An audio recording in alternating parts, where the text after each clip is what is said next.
kuhubiria Injili ya Yesu Kristo kupitia kitabu cha Yohana Mtakatifu 1:1.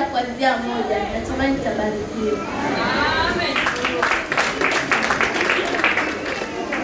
Hapo mwanzo kulikuwako neno, naye neno alikuwako kwa Mungu, naye neno alikuwa Mungu. Huyo mwanzo alikuwako kwa Mungu. Vyote vilifanyika kwa huyo, wala pasipo yeye hakikufanyika chochote kilichofanyika. Ndani yake ndimo ulimokuwa uzima, nao ule uzima ni nuru ya watu, nayo nuru yang'aa gizani, wala giza halikuiweza. Ametuma kutoka kwa Mungu, jina lake Yohana. Huyo alikuja kwa ushuhuda, ili aishuhudie ile nuru, watu wapate kuamini kwa yeye. Huyo hakuwa ile nuru, bali alikuja ili ashuhudie ile nuru.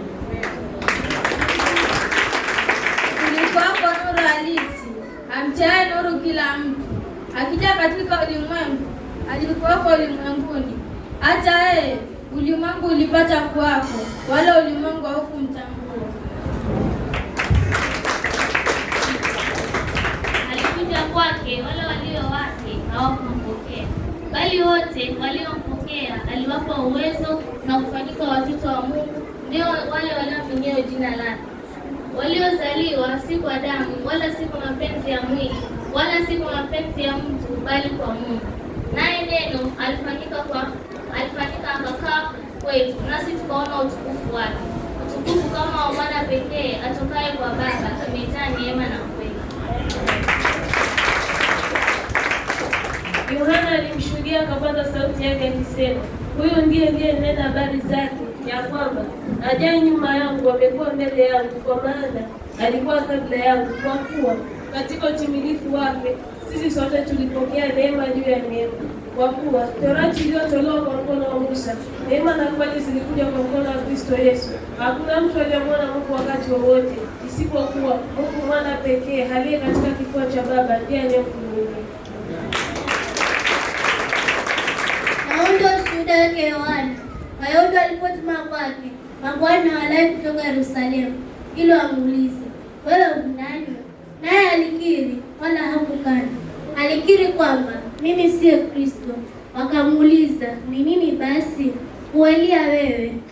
Akasema, mimi siye. Wewe nabii yule? Akajibu, la. Basi wakamwambia, nani? Tupe majibu, wale waliotupeleka wananena juu ya nafsi yako.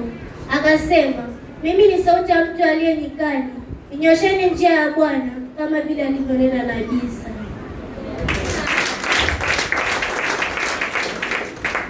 Na wale waliotuma walikuwa wametoka kwa Mafarisayo, wakamuuliza, Bwana yeye abatiza basi, ikiwa yeye si Kristo, wala Elia, wala nabii yule? Yohana akajibu akisema, mimi nabatiza na maji, katikati yenu amesimama yule msiyemjua nyinyi. Ndiye yule ajaye mbele yenu, ambaye mimi sistahili kulegeza kidamu ya kiatu chake. Hayo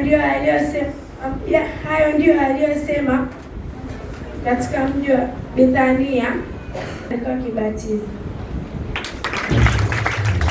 Akasema, tazama, mwana kondoo wa Mungu achukuaye dhambi ulimwenguni. Huyu ndiye niliyenena habari zake, ya kwamba yuaja mtu nyuma yangu, ambaye alikuwa mbele yangu, alikuja kabla yangu, wala sikumjua.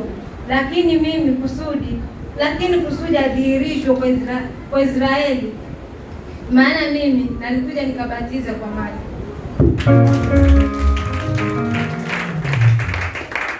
Tena Yohana akasema, nimemwona Roho. Tena Yohana akashuhudia akisema, nimemwona Roho akishuka kama moto kutoka mbinguni, naye akakaa juu yake.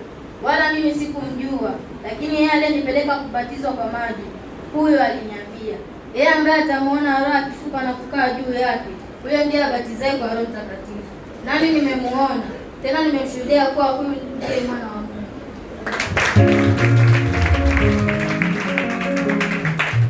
Tena siku ya pili yake Yohana alisimama pamoja na wawili katika wanafunzi wake, akamtazama Yesu akitembea, akasema, tazama mwana kondoo wa Mungu.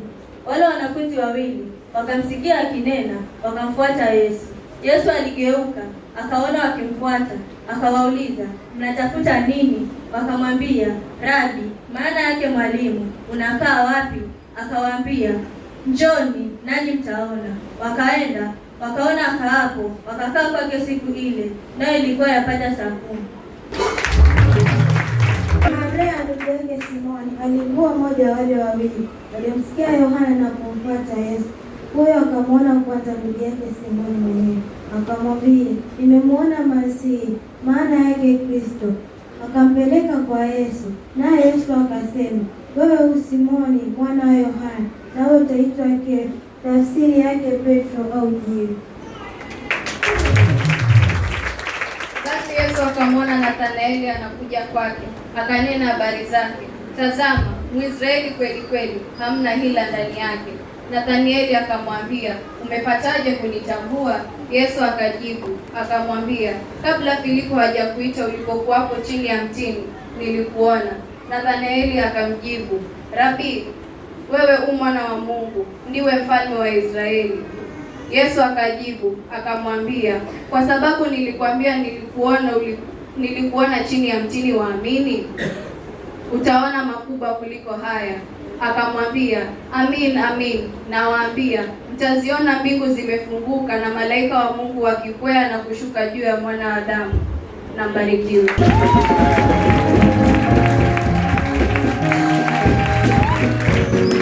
Bwana Yesu asifiwe. Inatosha kweli hiyo.